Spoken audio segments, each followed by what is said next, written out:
This is from Fox News. Biden pardons Mark Milley, Anthony Fauci, and the J6 committee members. Now, I will also add that he pardoned his entire family, which is another story. But I want to start with this one because Mark Milley, I think, is the most damaging to our nation. For those who don't know, and maybe Josie or Phil or whoever, James, maybe you guys know better than me, Mark Milley subverted the chain of command to communicate with China, a codified adversary of the United States. That pardon is shockingly egregious. I'm most interested to find out who accepts the pardons, because the accepting of the pardon is an admission of guilt. Yes. You can't be pardoned if you haven't done something wrong. So I'm really excited to see if the whole J6 committee accepts, then it's one thing. But if there are members of the J6 committee that accept and some that don't, you can subpoena the ones that did accept. They have immunity, but they no longer have Fifth Amendment protection, so they could be forced to testify against the other J6 committee members. So that's what I'm interested to see if that happens. Let me clarify one point. If the argument is Donald Trump will target his political opponents on the J6 committee, I understand the argument. I disagree, but I understand the argument. But Anthony Fauci, and then to make it worse, Mark Milley engaged in very questionable actions in his communications with China outside the chain of command in defiance of the commander-in-chief. That terrifies me. I mean, it should absolutely be investigated. And if Mark Milley is guilty of sedition or dare I say treason, I mean, there's got to be some action that we take as a nation to prevent that. Milley was essentially saying he would give them a heads up. Is that correct? Just in case Donald Trump was going to do anything. And he said that he said he would defy the correct? chain of command if need be. That's communication with China is listed in the U.S.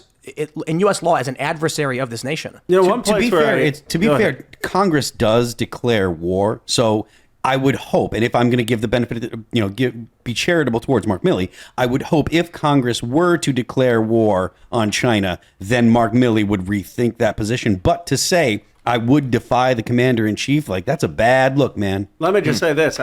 One place I have appreciated Trump's speech today is his commitment not to get us into foreign wars.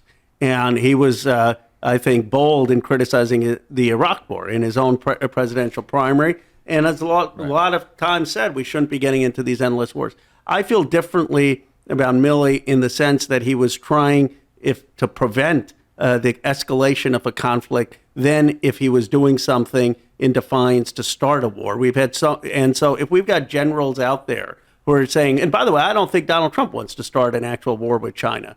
I don't. I agree. I think it's good that people need to articulate that. And so if we've got generals in the Pentagon, as opposed to a lot of other generals in our history or in our country, who are saying, you know what, I want to make sure that we're doing everything we can not to get into a war. I'm not concerned that this country is going to be too timid about getting into war when we really need to. Well, I think the other aspect here is Fauci. And Fauci repeatedly said in congressional testimony that we were not funding gain-of-function research over and over and over and over again. And the quantity and just the disruptive nature of these lies during the COVID-19 pandemic, when he presented himself as the figurehead of science, and yet he was telling the American people exactly the opposite of the truth in many cases, often saying, this was a white lie. Like when they said that PPE wasn't helpful, that you shouldn't wear masks during COVID. And then they said, oh, you should wear masks. And then you wait for the reason. And they said, the reason was we lied to the public because we didn't want them to buy all the PPE, and then all of the science and all the medical staff wouldn't be able to get PPE. So they admitted they lied, and then they come out and say that they are the science. There has to be accountability for this. And this goes beyond that. This is Newsweek, September 9th, 2021. Fauci was untruthful to Congress about Wuhan lab research, new documents appear to show. Senator Rand Paul held up a document that outright said gain-of-function research was performed and funded through the United States, through EcoHealth Alliance, through HHS, under Fauci. And he said it didn't happen and they didn't do it. Why would this man be pardoned? I mean, here's what I don't understand. Fauci was Donald Trump's advisor. During COVID, Donald Trump brought him on TV every step of the way and defended it, much to the chagrin of his supporters and many libertarians. After he got out of office, Sure, there was a little bit of back and forth, but why would Trump politically retaliate against the guy he chose to be his advisor to make him look bad? I think the reality is Joe Biden is protecting Fauci from willful crimes that Fauci committed. Yeah. So something about that is, so the pardon, you admit that you're guilty. It's an admission of guilt, essentially, and that goes back to verdict 1915. And essentially what that says is you cannot be compelled to accept a pardon, because if you are, then that violates your right to not self-incriminate yourself. However, this pardon for Fauci says this is not an admission of guilt. So that directly violates the verdict ruling for SCOTUS. Wait, the actual text? Thing says Wait, he's not. the actual Wow. text of it says this is not an admission of guilt. You could find it and look it up. Yeah, says that he's not. It's not saying he's guilty. I don't know if the other ones. I know Fauci said that. I don't know if the other ones did. The lawlessness of this president. As the Democrat on the panel, let me just say this about Dr. Fauci, just so you folks have a slightly opposing or differing point of view. Look, Sure. he's dedicated his whole life to public service. The guy could have gotten rich. He helped George W. Bush with PEPFAR, which, in my view, was one of the great achievements of America under President George Bush, where we saved millions of people in Africa for AIDS. And Fauci, in my view, whether he was right or wrong, largely was acting in the public interest. I don't think we should be. And one of the things I give Trump credit for is Operation Warp Speed, which Fauci was also involved in, which was giving government procurement guarantees so we could develop the vaccine. It's mind-boggling to me that Trump has not bragged about that more. To me, that was his singular best thing that he did in terms of working on the vaccine cures that we did for the world and for humanity. So my view is, whether you agree or disagree with Fauci, do you really want to create a criminal standard for people in public service or coming and doing what they think is If they committed crimes. Well, if he lied to Congress, it's lying to Congress.